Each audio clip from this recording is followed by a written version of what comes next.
Only 1 in 10 people survive when they feel completely alone, lost, and without support.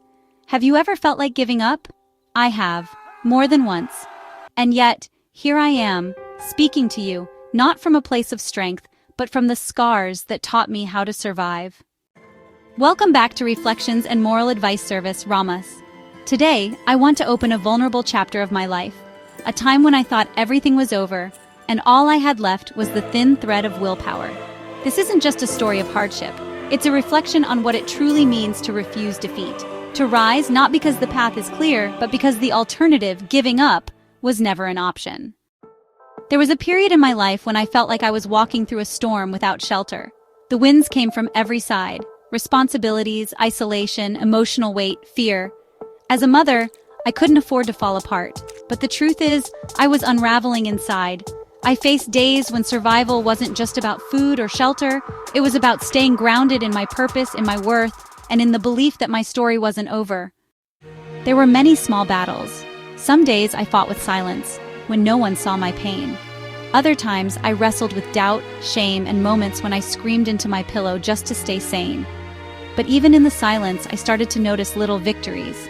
A kind word from a stranger, my child's laughter, a verse that reached into my darkness and gave it light. I began writing, praying, listening, searching for a way out that wasn't an escape but a transformation.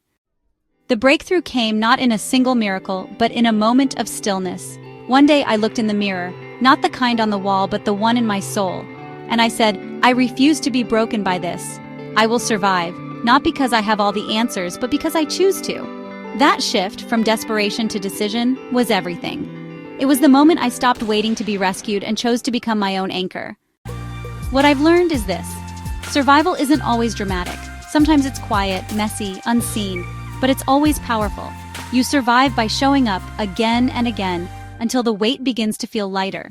You survive by giving your pain a voice and then a purpose. Now I turn to you. Have you ever had a moment like that, when you thought you couldn't go on, but somehow you did? Share your story in the comments. I want to hear from you. And if you're looking for hope or strength in your own struggles, check out my next video where I talk about the hidden power of brokenness. It might just be the message your soul has been waiting for.